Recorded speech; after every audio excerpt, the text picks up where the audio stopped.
Human nature na ba talaga ang maghanap ng kakaibang thrill, kakaibang kilig, at kakaibang init? Yan ang tanong na bumabagabag sa akin dahil sa dami ng nagpapadala sa atin tungkol sa mga bawal na pagmamahalan, mga tuksong hindi mapigilan. Ganun ba talaga kapag tao ka? Madali ka lang ba talagang tupukin ng tukso? At mas madali ba talagang bumigay? Mas madali ba talagang magpalunod at magpasunog sa apoy kesa sa gumawa ng tama? I'm sure na yung iba sa inyo, ganun na rin ang tanong. Lalo pat may iba na naman tayong kwento ngayong araw na ito na siguro magpapatunay din sa mga sinasabi at mga tanong ko. Kaya eto na, wag na nating patagalin dahil napahaba na ang ating intro. Andito na ang ating paboritong programa, ang Dear Mama Mia.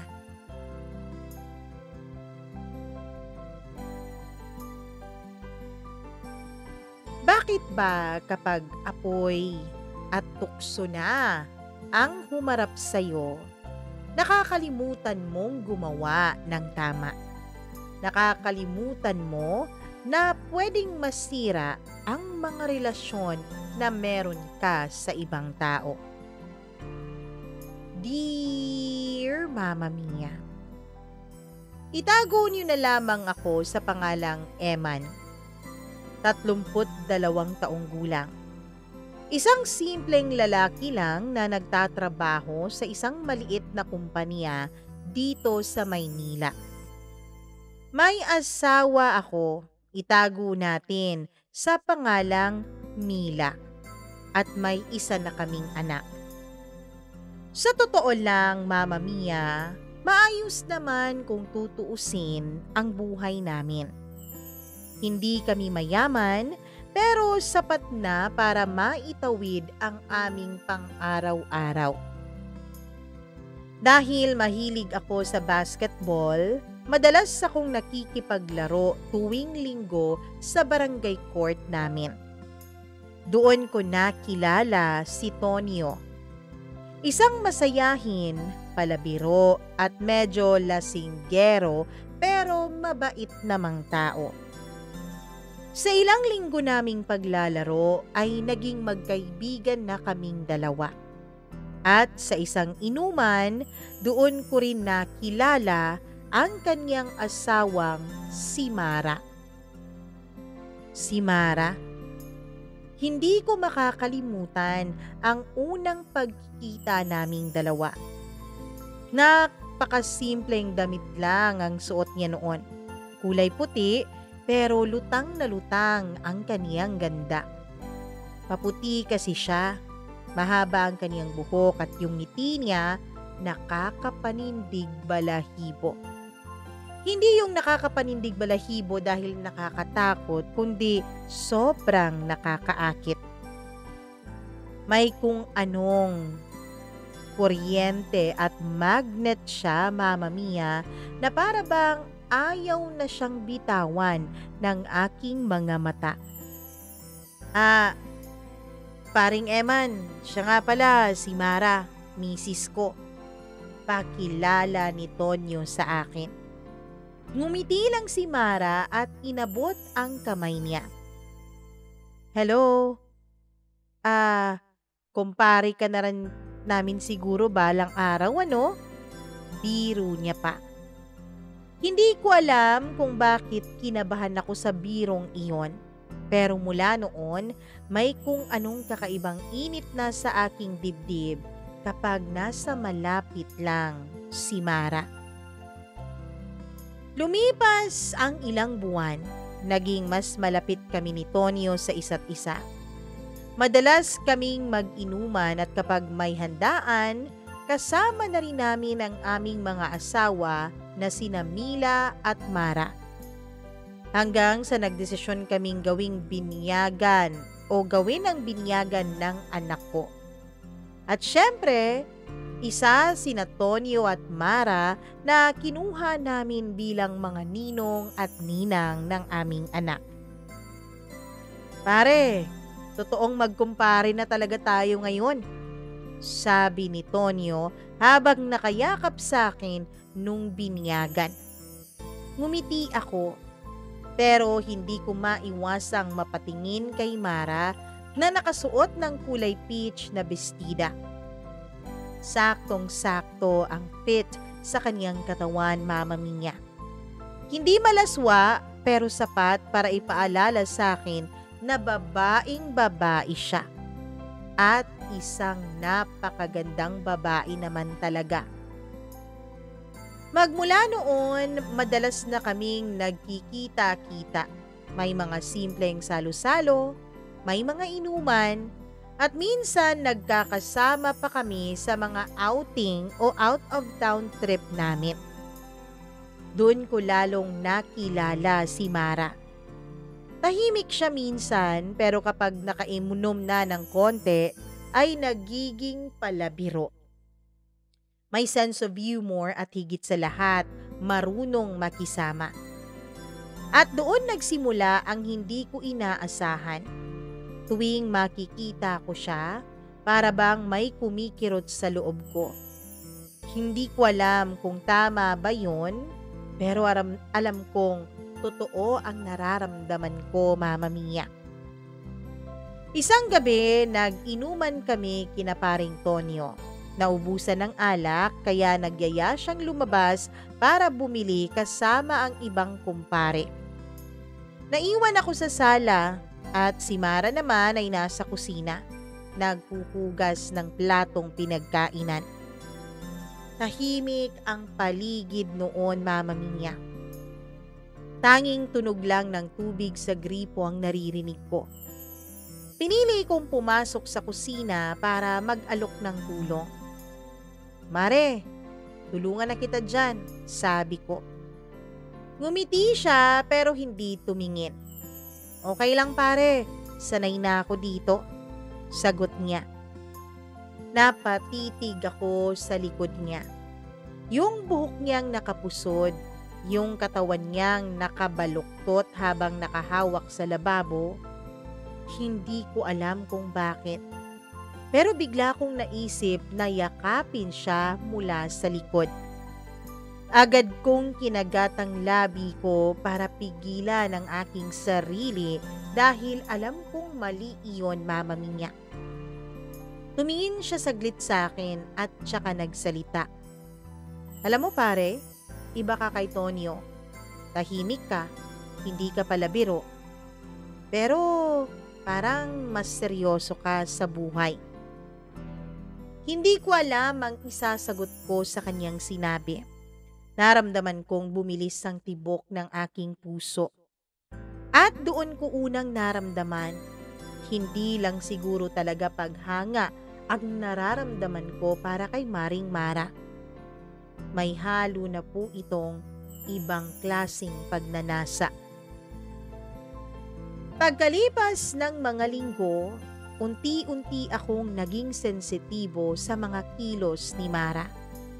Napapansin kong kapag nagbibiruan kami sa grupo, lagi siyang tumitingin sa akin para makita kung natawa ba ako.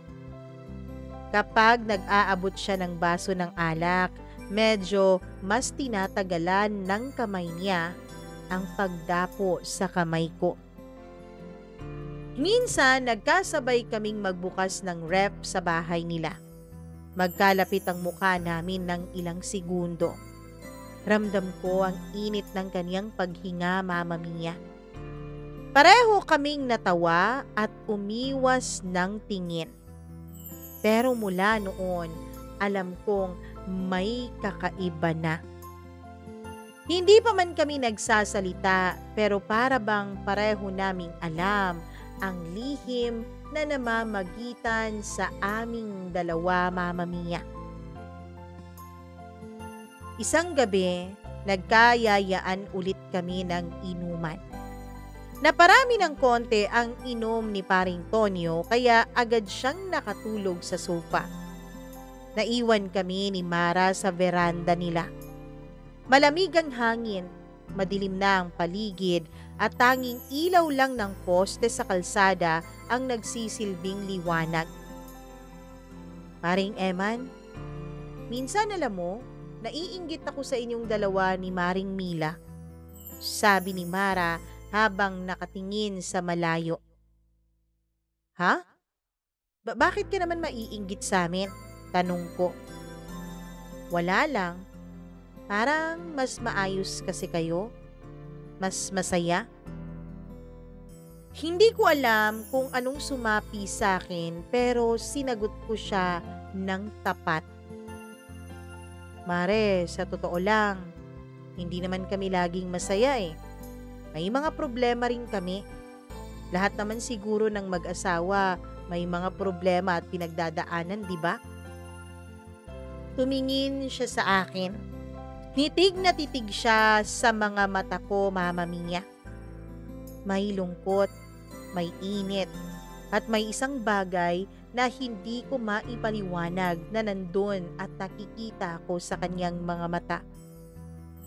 At doon, ilang segundo kaming nagkatitigan. Para bang may hinihintay kaming mangyari. At kung hindi lang siguro ako nagtimpi, baka dun na talaga nagsimula ang lahat. Kinabukasan, hindi ko maalis sa isip ko ang mga titig ni Mara sa akin noong gabing iyon. Yung tingin na parang may gustong sabihin pero pinipigilan lang niya ang kanyang bibig. Kahit anong gawin ko, naiisip ko siya. Habang nasa opisina, habang kumakain, at kahit pa natutulog. Isang araw, dumalaw ako sa bahay ni na Paring Tonyo dahil nagyaya siya ng basketball. Pagdating ko ay si Mara lang ang nadatnan ko. Naka-shorts at simpleng t-shirt lang siya pero litaw na litaw pa rin ang angking ganda niya. Hoy, Paring Eman, si Tonyo nasa palengke pa eh. Kung gusto mo, hintayin mo na lang siya dito. Bati niya sa akin. Medyo nag-alinlangan ako pero tumango rin naman. Umupo ako sa sala habang siya naman ay naglilinis ng bahay nila. Habang pinupunasan niya ang mesa, aksidenteng nahulog ang panyo niya. Agad akong yumuko para damputin yun pero sabay din pala siyang yumuko sa akin. Nagtagpo ang mga kamay namin. Nagtama ang aming mga balat at ilang segundo kaming nagkatitigan ng malapitan. Pareho kaming pasimpleng natawa at umiwas. Meron sa loob-loob ko, hindi iyon simpleng tawa lang, Mama Mia. Para bang may apoy na unti-unting kumakalat sa pagitan naming dalawa. Dumating ang panahon na nagkaroon na kami ng group chat kasama syempre ang aming mga asawa. Si Mila na asawa ko, si Tonyo na asawa ni Mara, at iba pa naming mga kaibigan doon sa aming barangay. At doon nagsimula ang mga simpleng asaran. Pero may isang gabi, nagulat ako nang makatanggap ako ng private message mula kay Mara. Gising ka pa? Tanong niya. Napangiti ako. Oo, ikaw din? Sagot ko naman. Hindi ako makatulog eh. Ang dami-dami kong iniisip. Sabi niya. At doon nagsimula ang aming mahabang palitan ng mga mensahe. Simpleng kamustahan sa una, hanggang sa nagiging personal na. Tinanong niya ako kung ano-ano ang mga problema ko sa asawa kong si Mila. Ako naman, nakinig din sa mga hinaing niya tungkol sa asawa niyang si Tonyo. Pero sa kalagitnaan ng usapan namin, ay bigla siyang nag-type. Alam mo, iba ka talaga, Paring Eman. Ramdam kong naiintindihan mo talaga ako. Para akong tinusok sa puso ko, Mama Mia. At noon ko napagtanto, hindi lang pala ako ang nakakaramdam ng kakaiba. Kaming dalawa pala ni Maring Mara ay merong paghanga na inililihim at itinatago sa isa't isa. Isang hapon, nag-chat si Mara sa akin. Pwede ba tayong magkita, paring Eman? Kahit sandali lang. May gusto lang sana akong sabihin. Hindi ko alam kung tama bang magkita kaming dalawa nang hindi alam ng aming mga asawa, pero sa huli ay pumayag pa rin naman ako. Nagkita kami sa isang maliit na karinderya na malayo sa lugar namin. Hindi ko alam pero pakiramdam ko noon ay may ginagawa talaga kaming hindi tama. Kasi nga 'di ba, kung wala kaming ginagawang masama, di sana doon kami nagkita sa lugar na maraming makakakilala at makakakita sa amin. Pero pinili namin yung lugar na kaming dalawa lang, Mama Mia. At sa totoo lang, kinakabahan ako. Ramdam ko ring kinakabahan si Mara dahil halata naman sa mga kilos niya. Mare, bakit mo pala ako gustong makita? Tanong ko. Huminga siya ng malalim. Na tila ba humuhugot ng lakas para masabi niya ang gusto niyang sabihin. Kasi hindi ko na kaya, pare. Araw-araw kitang naiisip. Alam kong mali, pero yun ang totoo. Para akong binuhusan ng malamig na tubig at mainit na apoy ng sabay. Ilang segundo siguro akong hindi nakapagsalita noon, Mama Mia. Pero sa huli ay bumulong ako. Pinili ko ring magsabi sa kanya ng totoo. Mara, ganun din ako. Nagkatitigan kaming dalawa. Sa mga mata niya, nababasa kong tila may pagkalito, may takot. Pero higit sa lahat, nababasa ko rin na tila may kakaibang apoy ng pagnanasa. At doon sa unang pagkakataon ay hinawakan ko ang kamay niya. Walang pumipigil. Walang nagpoprotesta. At sa haplos na yon ay nagsimula ang mga lihim sa pagitan naming dalawa. Mula noon ay naging madalas ang mga palihim naming pagkikita. Hindi naman agad-agad na sa motel kami nagpupunta o sa kung saan-saan, kundi simpleng lakad-lakad lang. Sa mall, sa park, sa mga lugar na alam naming walang makakakilala sa amin. Minsan, nagkape kami sa isang maliit na cafe at habang nag-uusap ay bigla na lang niyang hinawakan ang kamay ko sa ilalim ng mesa. Napatingin ako sa kanya. Pero nakangiti lang siya na para bang hindi kasalanan ang ginagawa naming dalawa.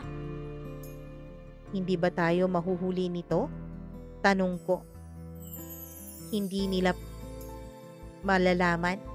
Basta mag-iingat lang tayo. Sagot naman niya. Sa bawat araw na nagdadaan, Mama Mia, ay tila ba unti-unti ring lumalakas ang loob naming dalawa. May mga pagkakataon na sinasadya naming magtagpo kapag alam naming busy ang aming mga asawang sina Mila at Tonyo.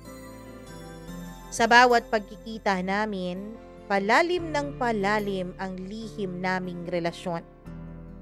At habang tumatagal, mas lalo akong nahuhulog. Hindi ko alam, Mama Mia, pero lalo akong nalulunod sa patibong. Sa isang apoy na hindi ko alam kung saan nagmumula at hindi ko alam kung hanggang kailan namin mararamdaman. Dumating ang araw na hindi na namin napigilan ng lahat. Nagkita ulit kami sa parehong karinderya kung saan kami unang nagkumpisal sa isa't isa. Pagkatapos naming kumain ay nagyaya siyang maglakad-lakad sa gilid ng ilog. Nahimik lang kaming naglalakad hanggang sa bigla siyang huminto. Tumingin siya sa akin. Matagal ang titig na yon, malalim at punong-puno ng mga emosyon. Eman, paano kung mahuli talaga tayo? Mahina niyang tanong. Di ba sabi mo walang makakaalam? At hindi sila dapat makaalam, sagot ko. Hindi ko rin alam, Mara, kung saan tayo dadalhin ito. Pero isa lang ang alam ko. Ayokong matigil to. At bago pa ako makapagsalita ay bigla niyang inilapit ang labi niya sa akin. Mainit, mabagal, pero punong-puno ng pagnanasa at takot. Yun ang unang halik naming dalawa. Isang halik lang, Mama Mia, na nakapagpabago ng lahat ng namamagitan sa amin. Pag-uwi ko nung gabing iyon ay para akong lutang. Hindi ko na halos maalala ang mga nadaanan ko sa daan. Ang tanging laman lang ng utak ko ay ang mga labi ni Mara. Ang init ng halik niya at ang bigat ng mga salitang hindi namin kayang bigkasin sa isa't isa. Pagdating ko sa bahay ay sinalubong agad ako ng asawa kong si Mila. Oh, bakit parang ang saya-saya mo? Biro niya. Napakamot ako sa ulo ko. Wala. Nag-enjoy lang siguro sa trabaho, sagot ko. Pero alam ko sa sarili ko, hindi trabaho ang nagpapasaya sa akin. Hindi trabaho ang kina-e-enjoyan ko. Pero sa kabila ng pag-e-enjoy ko ay may kasamang kaba, kilig, at isang uri ng kasalanan na kahit na alam kong pwedeng maghatid sa akin sa impyerno, ay tila hindi ko magawang itigil. Kinabukasan, nagkita ulit kami ni Mara. Wala kaming planong halikan noon ang isa't isa pero para bang kusa na lang lumalapit ang katawan namin. Naging mahirap na pigilin at pigilan ng bawat pagkikita namin. Kahit magkatabi lang kami sa jeep, ramdam ko ang kakaibang tensyon na never kong naramdaman sa sarili kong asawa. Yung tipong konting dikit lang ng braso ay parang may kuryente na. At mula sa isang halik, naging 2 sa bawat pagkikita, naging 3, naging 4, hanggang sa hindi ko na mabilang. Dumating ang panahon na kinailangan na naming magsinungaling. Kapag nagyayaya si Tonyo ng inuman, ay lagi akong may palusot. Kapag si Mila naman ang naghahanap sa akin, ay lagi kong sinasabi na may overtime ako sa trabaho. Ganon din naman si Mara. Sabi niya kay Tonyo ay may pupuntahan lang siya dahil may ipapakumpuni siyang mga gamit sa bahay nila. Minsan, nagpapalusot din siya kay Tonyo. Napupunta siya sa bahay ng nanay niya dahil kailangan daw siya nito. Pero ang totoo, kaming 2 naman ni Mara ang magkasama. Isang gabi, nagkita kami sa isang maliit na apartel sa bayan. Hindi ko akalain na hahantong kaming 2 roon. Pero hindi na talaga kami makapagpigil. Hindi na sapat sa amin ang mga halikan at pasimpleng hawakan. Pagkapasok namin ay pareho kaming tahimik pero halatang halata ang nararamdaman naming kaba at pananabik. Mare, sigurado ka ba dito? Bulong ko habang nakatitig sa kanya. Tumango siya. Matagal ko na itong gustong gawin, Eman. At doon ay tuluyang bumigay ang lahat ng kontrol na pilit pa naming hinahawakan. Hinding-hindi ko makakalimutan ang gabing iyon. Sa bawat haplos, sa bawat halik, para bang natutunaw lahat ng guilt at napapalitan ng matinding pag-iinit at pagnanasa. Hindi ko alam kung bakit ganito ang nararamdaman ko. Bulong ni Mara sa akin habang nakahiga siya sa tabi ko. Hinawakan ko ang pisngi niya. Mara, hindi lang ito basta laro para sa akin. Hindi ko alam kung saan tayo pupunta. Pero gusto kong lagi ka nang kasama. At gusto kong huwag nang itigil pa ito. Mahigpit siyang yumakap sa akin. Parang takot na takot din na mawala ako sa kanya. Doon ko naramdaman na hindi na lang talaga katawan ang hinahanap-hanap niya. May emosyon na ring nadadala sa pagitan naming dalawa. At sa dilim ng kwartong iyon ay muling nagliyab ang apoy na hindi na namin kaya pang patayin. Habang lumalalim ang relasyon naming dalawa ni Mara, ay mas lalo ring lumalaki ang panganib, Mama Minya. Isang beses, muntik na kaming mahuli. Nagkataon kasing dumating si Tonyo sa bahay nila habang naroon ako. Uy, paring Eman, buti naman napadaan ka. Samahan mo na muna akong mag-ayos ng motor sa garahe. Wika niya. Kinabahan ako. Sa totoo lang, kagagaling lang namin noon ni Mara sa kusina kung saan nag-uusap at pinagsaluhan namin ang langit. Buti na lang at tapos na kami. Buti na lang at nakapag-ayos na kami ng aming mga sarili bago dumating si paring Tonyo. Mabilis din namang umalis si Mara sa sala at pumasok sa kwarto nila bago pa kami makita ng kaniyang asawa. Habang tinutulungan ko si Tonyo sa garahe ay pawis na pawis ako, hindi dahil sa init at pagod kundi sa sobrang kaba. Natatakot ako na baka maamoy niya ang kakaibang amoy ko. Baka maamoy niya ang mga pawis naming dalawa ng asawa niya. Habang nag-aabot ako ng mga gamit sa kanya, naiisip kong isang maling galaw ko lang. Puputok ang lahat. Buti na lang at hindi matalas ang pang-amoy na literal ni paring Tonyo. Pero heto ang nakakatawa.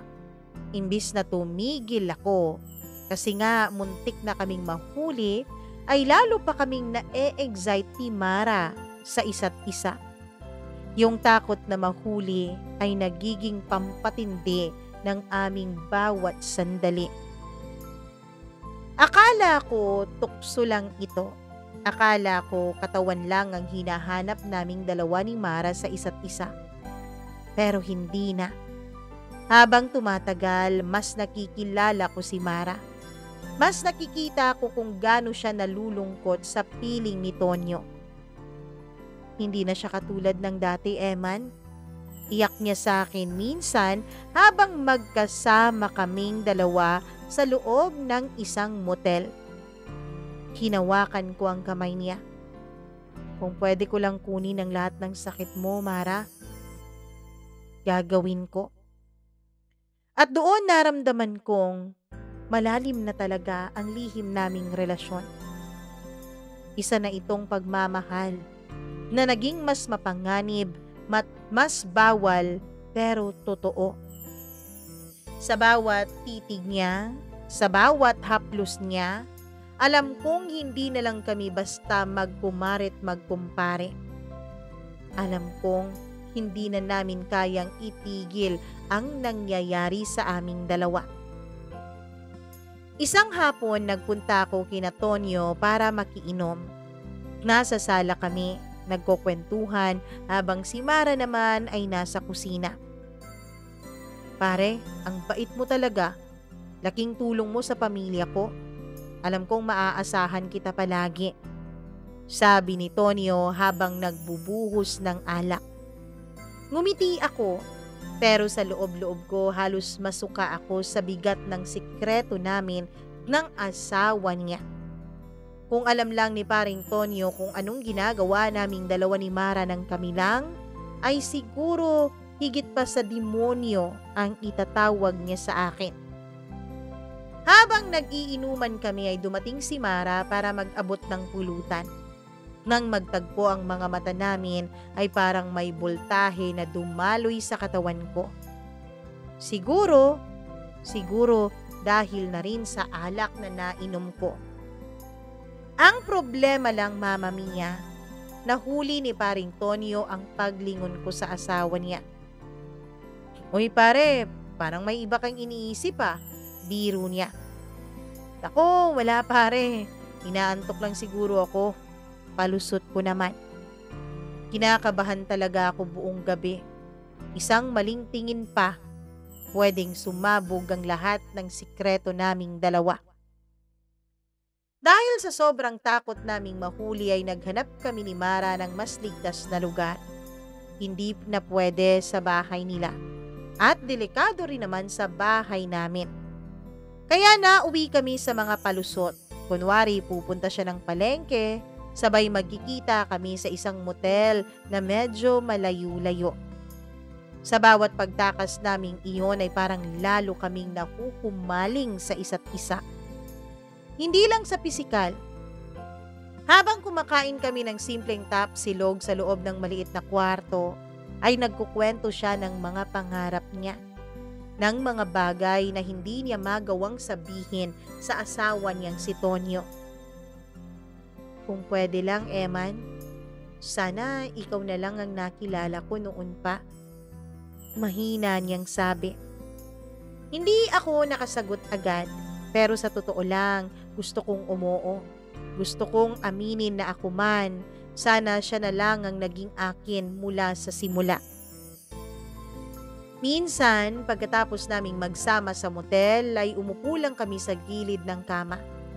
Tahimik, pareho naming alam na mali ang mga ginagawa namin, pero pareho din naming hindi alam kung papaano ito pipigilan. Natataranta ako minsan, Eman, sabi ni Mara. Parang isang araw, bigla na lang tayo mahuhuli. Hinawakan ko ang kamay niya. Kapag nangyari yun, lalaban ako. Hindi kita iiwanan. Niyakap niya ako ng mahigpit sa naging sagot ko.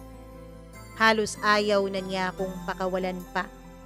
At doon ko napagtanto na handa ko nang isugal ang lahat para sa babaeng ito.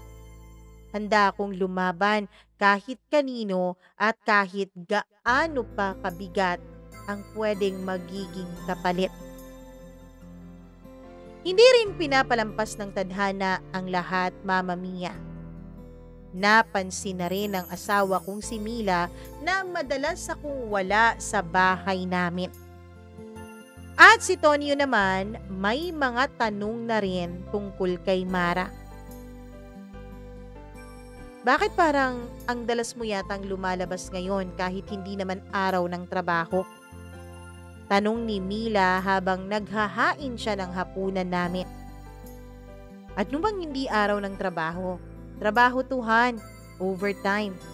Sagot ko na pilit pinapakalma ang sarili ko. Overtime? Bakit ganun? Bakit yung overtime ninyo parang labor of love na? Bakit hindi naman lumalaki ang sahod mo, Han? Ganun talaga, Han eh. May mga overtime kaming hindi binabayaran. Alam mo na, nagtitipid ang kumpanya. Kasi sabi ng boss namin, baka raw mag-declare ng bankruptcy yung may-ari. Hindi na kasi ganun kalaki ang kitaan dun eh. Mama Mia, may parte naman sa sinabi ko na totoo. Totoong nanganganib ang mga trabaho namin dahil mula nga noong nagkaroon ng krisis ang kumpanya ay hindi pa ito nakakabangon. Kaya naman, Mama Mia, may katotohanan din ang sinabi ko sa asawa ko. Ganun ba? Oo, Han. Huwag kang mag-alala kapag nakabawi yung kumpanya. Sigurado akong babayaran na rin kami sa mga overtime namin. Hindi na siya sumagot. Pero ramdam ko, unti-unti nang nagdududa ang mga tao sa paligid namin ni Mara. At habang mas lumalalim ang relasyon naming dalawa, mas lumalaki rin ang panganib na sumabog ang pinakatago-tago naming lihim. Isang gabi, nag-text si Mara sa akin. Pwede ba tayong magkita? Kailangan kita, Eman. Kailangan kitang makausap. Agad akong pumunta sa sinasabi niyang lugar. Pagdating ko, kitang-kita ko sa mga mata niyang takot. Eman, parang may nararamdaman na si Tonyo. Kanina, tinanong niya ako kung may iba na raw ba akong pinagkakaabalahan. Nanlamig ako sa sinabi niya. At anong naging sagot mo? Siyempre, tinanggi ko. Pero ramdam ko, hindi siya kumbinsido sa sagot ko, Eman. Doon ako napatitig ng matagal sa kanya. Ang puso ko ay kumakabog na ng malakas. Parang anytime kasi ay pwede na kaming mahuli. At kapag nangyari yun, alam kong hindi lang relasyon namin sa mga asawa namin ang mawawasak, kundi ang aming mga pamilya, ang aming pagkakaibigan, pati na rin ang respeto ng ibang tao sa amin. Pero ang totoo, Mama Mia, kahit takot ako noon, pumapasok talaga sa puso't isip ko na kahit mahuli pa kaming dalawa, alam kong hindi ko na kayang pakawalan at iwan pa si Mara. Pag-uwi ko ng gabing yun ay hindi ako mapakali. Napatingin lang ako sa kisame habang nakahiga sa tabi ng asawa kong si Mila. Sa isip ko, baka si Tonyo nag-uumpisa na rin talagang magduda. Kinabukasan, habang nasa garahe ako ng bahay namin, ay biglang dumating si paring Tonyo. Pare, busy ka ba? Hindi naman, pare. Day off ko ngayon eh, sagot ko. Mama Mia, naglaylo muna kami ni Mara sa pagkikita. Pero ang sabi niya sa akin, pupunta daw siya talaga totoo sa mama niya. Para naman, huwag kaming pagdudahan ni paring Tonyo na sabay kaming nawawala ng asawa niya. Sakto pare, samahan mo na nga muna ako sa hardware. May bibilhin lang ako. Pagsakay namin sa kotseng dala niya na hiniram pa niya sa tsuhin niya, ay ramdam ko na kaagad ang kakaibang bigat ng hangin. Tahimik lang siya habang nagmamaneho. Ilang minuto bago siya nagsalita. Pare, may itatanong lang ako. Huwag kang magagalit ha. Huwag mong mamasamain. Tanong lang naman. Napalunok ako, Mama Mia. Eto na ba yun? Eto na ba ang tanong na matagal ko nang hinihintay? Ano yun, pare? Pare, napapansin ko lang. Parang madalas na kayong magkakausap ng asawa ko ah. Ilang beses ko na kayong napansin sa bahay namin tuwing may inuman at may okasyon. Parang nagiging close yata kayong dalawa. At pare, huwag mong mamasamain ah. May mga tsismosa kasi tayong mga kapitbahay. Nagsasabi na may nangyayari daw sa inyong dalawa ng asawa ko. May nangyayari daw ang kakaiba sa inyo. Mama Mia, sa totoo lang, parang bumaliktad noon ang sikmura ko. Hindi ko alam kung ano ang isasagot pero pinilit ko ang sarili kong sumagot. Para naman wag niyang mapansin na natigilan ako. Kaya pinilit ko ang sarili kong ngumiti. Grabe ka naman pare. Uy, asawa mo yun. Kumpare mo ako. Wag mo naman akong pag-iisipan ng masama. At isa pa, malaki ang respeto ko sa'yo, higit pa sa iniisip mo. Nakatingin lang siya sa kalsada. Hindi ko alam kung naniniwala ba siya sa mga sinabi ko o hindi. Dahil sa takot na mahuli ay nagdesisyon kami ni Mara na maghinay-hinay lang muna.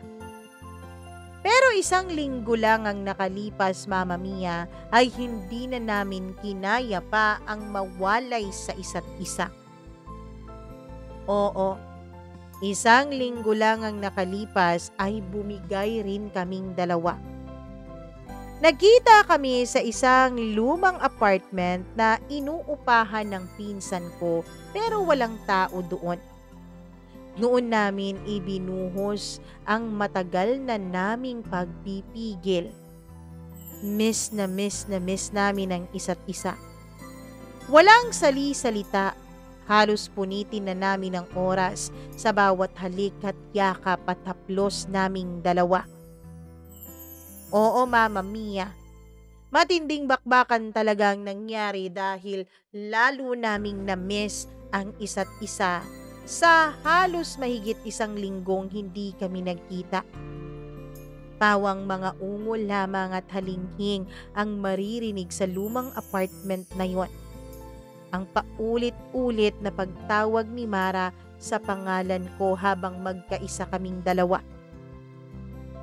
Pagkatapos naming pagsaluhan ng aming damdamin, ay nakahiga siya sa dibdib ko.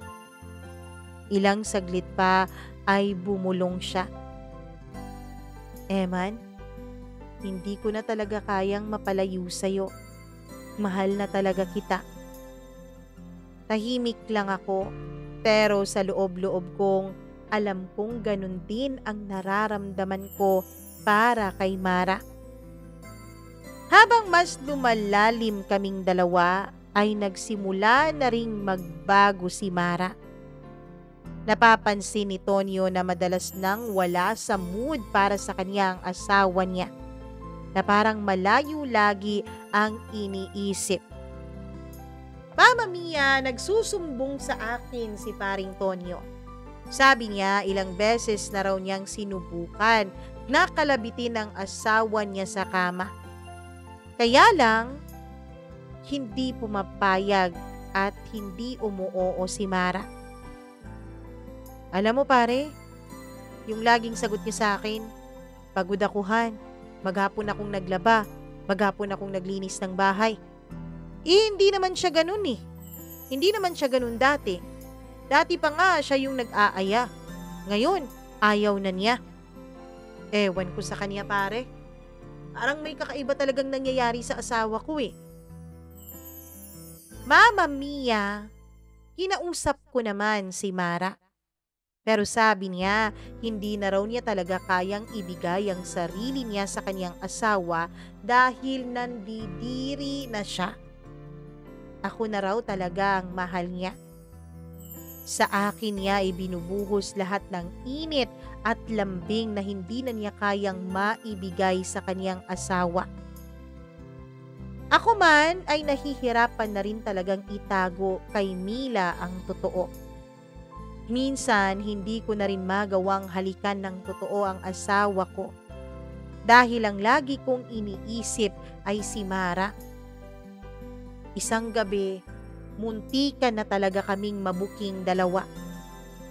Nagpunta si Tonyo sa bahay ko nang hindi nagsasabi. Si Mila lang ang nandoon at ang anak namin. At nagulat siya nang datnan niya si Milang mag-isa. Mama Mia, dahil nga wala ako, ay bumalik agad si Tonyo sa bahay nila. Hindi pa pala siya nakakauwi sa bahay nila nung panahon na yon. Galing pa siya sa trabaho at dinaanan lang talaga niya ako. Pero nagulat siya dahil pagdating niya sa bahay nila ay nandoon ako sa kusina kasama ang kaniyang asawa. "Uy, paring Eman, anong ginagawa mo rito?" Tanong ni Tonyo na nakataas ang kilay. Mabilis namang sumagot itong si Mara. Han, pumunta lang siya dito dahil tinulungan niya akong mag-ayos nitong tangke ng gasol natin. Naubusan kasi tayo eh. At isa pa, kanina, nasira din yung pintuan natin. Kaya pinaayos ko rin.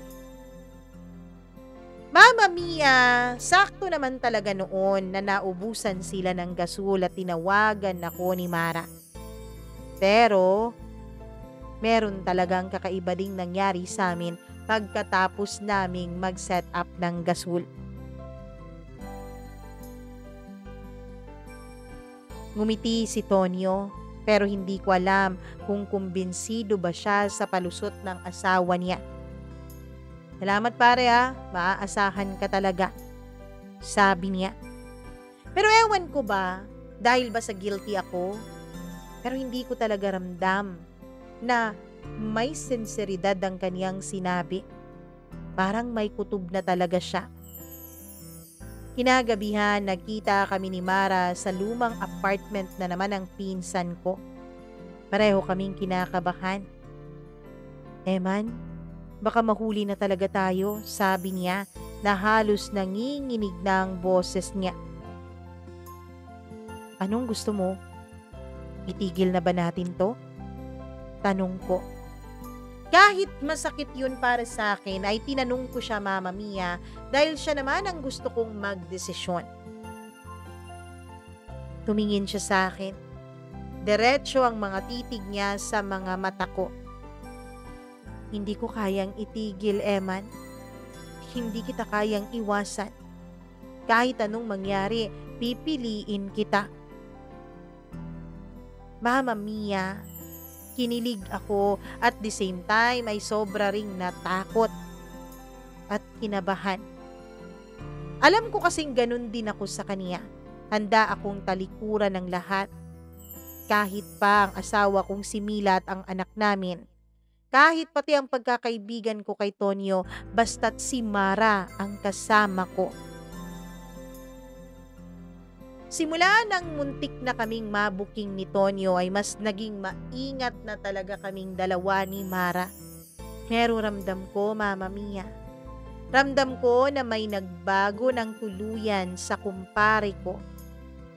Minsan nahuhuli ko siyang nakatitig lang sa akin habang nag-iinuman kaming dalawa. Hindi ko alam kung lasing lang ba siya o may iniisip na. "Pare," sabi niya sa akin minsan nang tipsy na siya. "Alam mo, mahirap pag niloloko ang tiwala. Ang hirap ibalik ulit eh."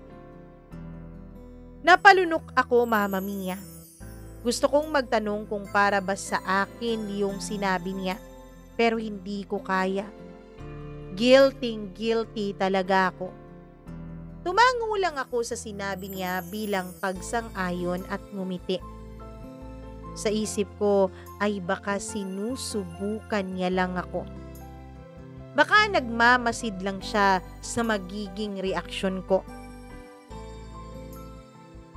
Mas naging mapanganib, pero mas nagiging matindi rin ang bawat pagtatagpo naming dalawa ni Mara.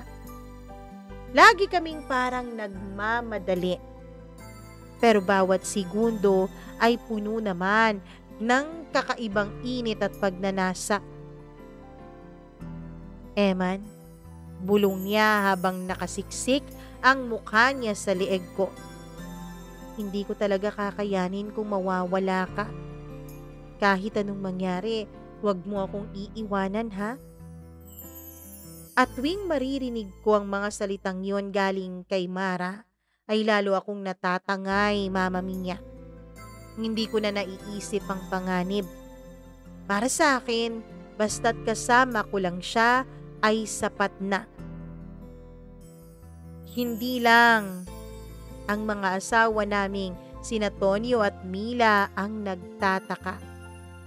Mama Mia, pati rin yung iba naming mga kaibigan ay tila nagsisimula na ring magtanong. Isang gabi, habang nakahiga kaming dalawa ni Mila, ay nagtanong siya. Han, alam mo bang pumunta dito si Irene at asawa niya? Alam mo bang, sabi nila, parang hindi ka na raw nalalagi sa bahay natin? Dahil kapag dumadalaw sila, laging ako lang ang nadadatnan nila. Sana sinabi mong busy ako sa trabaho. Han, sa totoo lang, napapansin kong ang dami-dami mo na talagang oras sa labas. Minsan, gabing-gabi na, hindi ka pa rin umuuwi. Han, di ba sabi ko sa'yo, may problema ang kumpanya ngayon? Kaya tinutulungan ko lang. Inaayos ko lang ang trabaho ko para hindi ako mapabilang sa mga unang mawawalan ng trabaho kapag nagkataon. Palusot ko. Pero ramdam ko sa mga mata niyang hindi siya kumbinsido sa mga sinabi ko, Mama Mia. At lalo akong kinabahan. Kasi kung si Mila mismo nagsisimula ng magduda, ibig sabihin, oras na lang ang bibilangin ko bago pumutok ang lahat. Isang gabi, Mama Mia. Isang gabi sa hindi ko inaasahang pagkakataon ay biglang dumating si paring Tonyo sa lumang apartment na inuupahan ng pinsan ko. Doon mismo kung saan kami madalas magkita ni Mara. Hindi naman kami nahuli dahil sakto lang na nakalabas na kami. Sakto lang din naman na naunang umalis si Mara. Pero kinabukasan, kinausap ako ni Tonyo. Pare, parang mas lumalakas yata ang mga naririnig kong chismis. Huwag mong sabihin, may ginagawa talaga kayong kalokohan ng asawa kong si Mara, ha? Kasi dumadalas ang chismis sa mga kaibigan natin eh. Alam mo pare, masasaktan talaga ako kapag nalaman kong totoo yun. Ramdam ko ang bigat ng boses niya sa kanyang mga tinuran, Mama Mia. Gusto kong aminin. Gusto kong humingi ng tawad pero gusto ko rin namang lumaban. Pero wala akong nagawa kundi ngumiti at sabihin sa kanya, Pare, alam mo naman 'di ba, ang chismis, kadalasan wala naman talagang basihan. Kaya huwag kang maniwala sa mga sabi-sabi. Mahal na mahal ka ni Kumare. Hindi niya magagawang lokohin ka. Pero habang sinasabi ko iyon, Mama Mia, ramdam kong nanginginig ang kalamnan ko. Pilit kong wag ipapahalata yun sa boses ko. Kinagabihan, nagkita ulit kaming dalawa ni Mara. Pareho kaming puno ng takot pero punong-puno pa rin ang pananabik. Niyakap niya ako ng mahigpit. Ramon, Eman, hindi ko na talaga kaya. Baka bukas mahuli na talaga tayo. Baka kapag nahuli tayo ni Tonyo, wawasakin niya tayo. Hinawakan ko ang mukha niya at tumingin ako ng diretso sa mga mata niya. Di ba sabi ko sa'yo, Mara? Kahit saan tayo dalhin ito, kahit saan tayo mapadpad, pipiliin at pipiliin pa rin kita. Habang tumatagal, Mama Mia, ay lalo kaming kinakabahan ni Mara. Kahit anong ingat namin ay parang marami at unti-unti ring dumadami ang mga matang palaging nakamasit. Si Tonyo ay bigla-bigla na lang sumusulpot sa bahay o di kaya naman sa mga lakad na hindi naman niya dating pinapansin. Minsan nakakasabay ko pa siya sa tindahan. Pare, sabi niya habang nakatingin ng diretso sa aking mga mata. Kung sakaling may magtaksil sa akin, kahit sino pa siya, sigurado akong hinding-hindi ko siya mapapatawad. Parang may dumadgungdong nakulog sa dibdib ko nung sabihin niya yun sa akin. Alam kong hindi lang yun basta-basta mga salita. Alam kong unti-unti na niyang nakikita ang mga bitak ng sikreto naming dalawa ng asawa niya.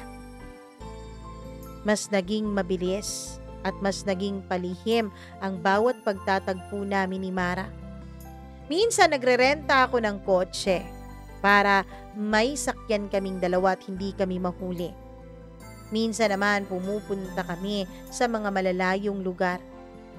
Pero minsan, hindi talaga namin maiwasan na magtagpo, lalong-lalo na kapag may okasyon sa bahay nila.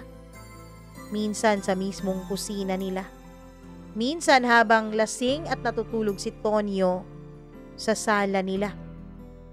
Ramdam ko sa bawat halik ni Mara na punong-puno ito ng takot pero punong-puno rin ng pananabik at pagmamahal sa akin. Eman, nanginginig ang mga labi niyang hinahalikan ako sa leeg. Baka eto na ang huling pagkakataon natin. Pero sa bawat ganun, lalo ko siyang hinahanap.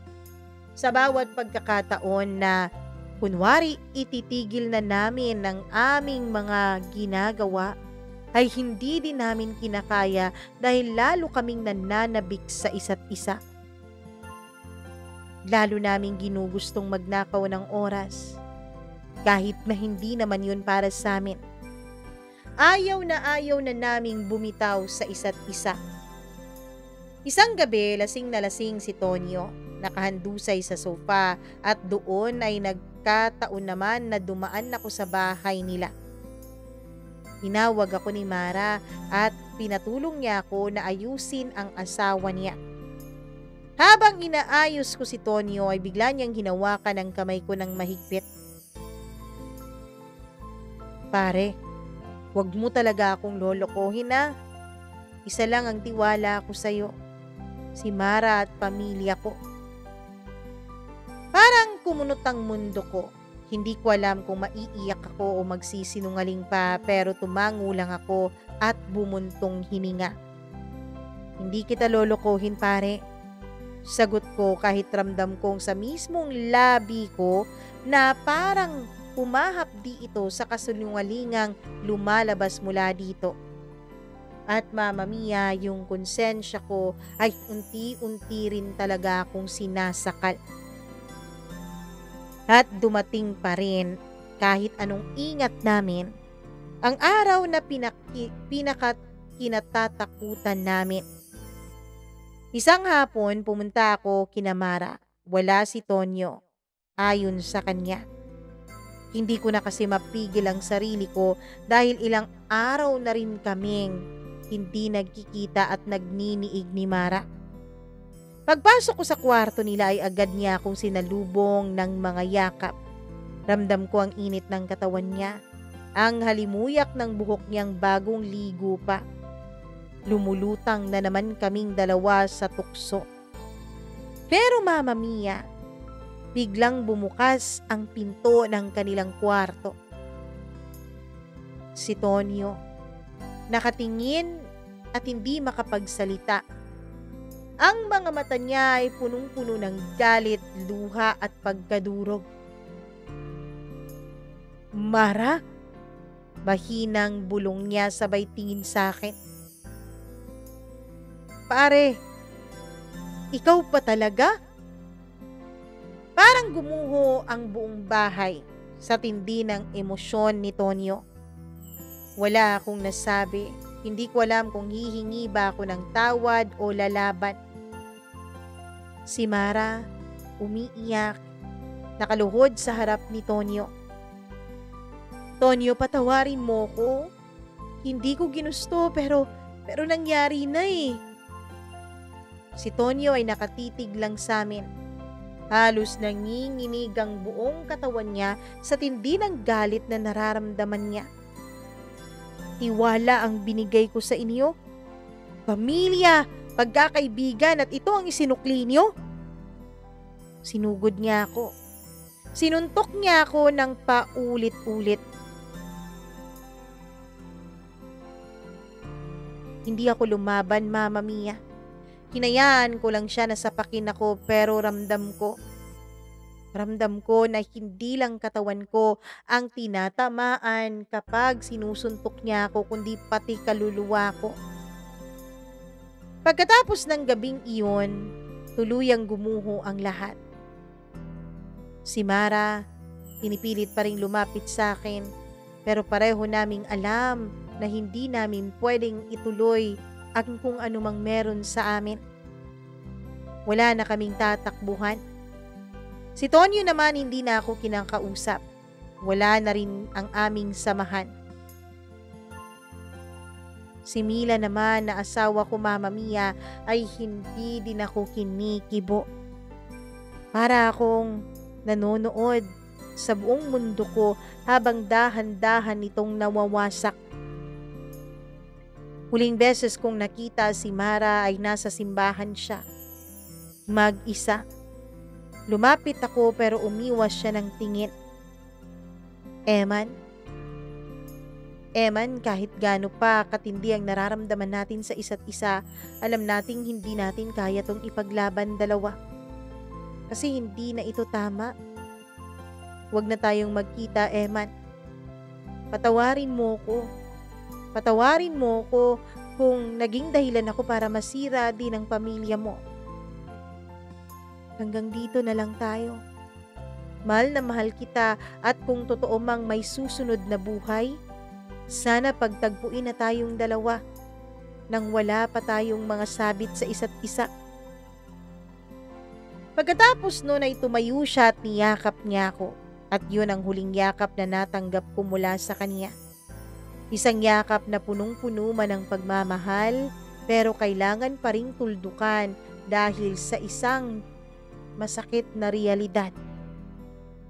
Hindi kami para sa isa't isa. Hanggang ngayon, Mama Mia, ay dala ko pa rin ang bigat ng kasalanan ko. Hindi kami naghiwalay ni Mila pero hindi na bumalik sa dati ang relasyon naming mag-asawa. Wala na rin ang dati naming pagkakaibigan ni Tonyo. Pati rin mga kaibigan ko na mga kaibigan ni Tonyo ay hindi na halos kumikibo sa akin. Naiwan ako, Mama Mia.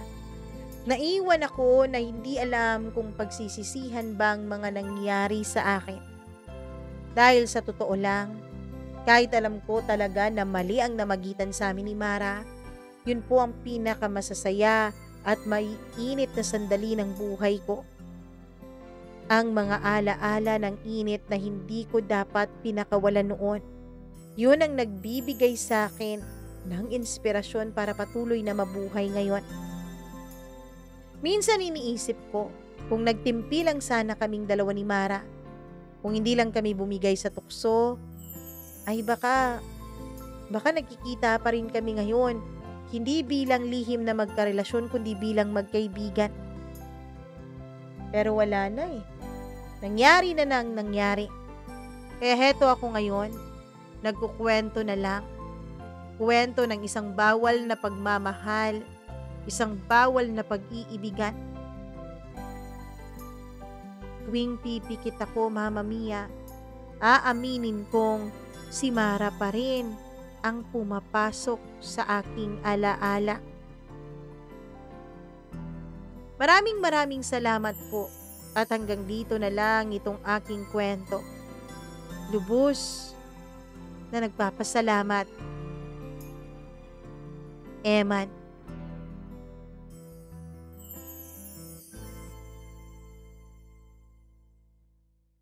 Grabing kwento yan, Eman.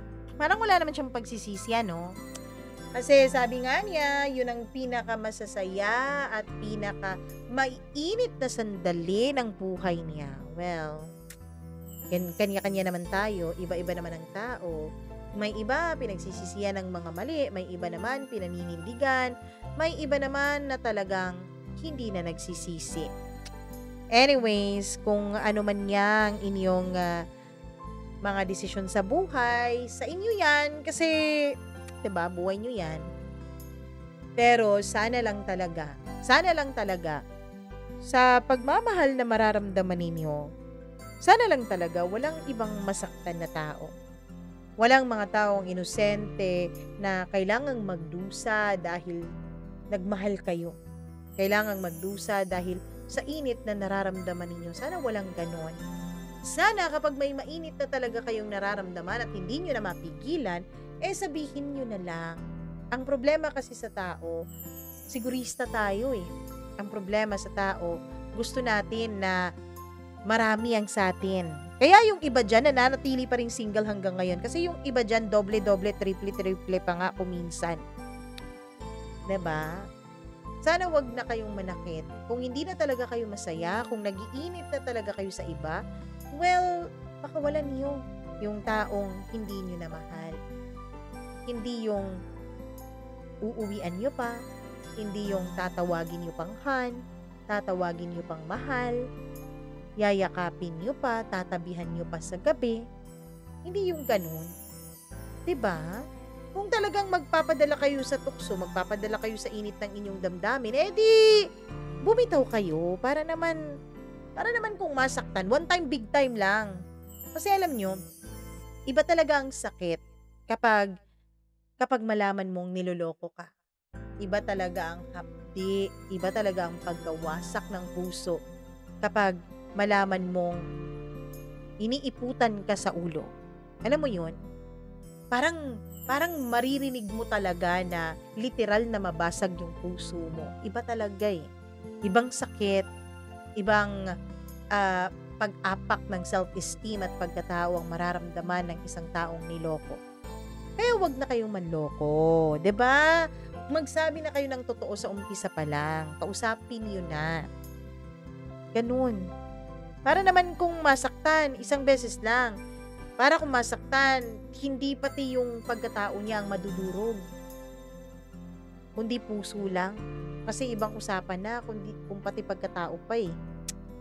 Anyways, di ko alam kung magpapasalamat ako sa iyo, Eman, pero thank you na rin sa tiwala. Maraming salamat sa inyo na nakikinig ngayon at umabot sa puntong ito ng ating kwento. Kung nagustuhan nyo ito, kahit hindi nyo nagustuhan, like at share na rin. Para dumami ang views, diba? Huwag na tayo magkunwari dito. At syempre, sana naman ay i-click nyo na rin yung subscribe button dyan. Kung hindi pa po kayo subscriber, mag-click na po kayo ng subscribe button. At huwag nyo rin kakalimutan na mag-click ng notification bell para na-update po kayo every time na meron tayong bagong upload o bagong kwento na nilalabas. Para updated kayo sa mga latest chika dito sa ating programa. At syempre, speaking of latest chika, alam nyo ba ang latest? Na meron tayong bagong tawag dyan, YouTube channel. Yes! Meron. Nasa baba po ang link. Ang YouTube channel natin, ang pangalan ay Encounters with Mama Mia. Kung magtatanong kayo kung ano ang YouTube channel na ito ay mga kwento pa rin. Pero kakaibang kwento naman, mga encounters kwento, mga ganern.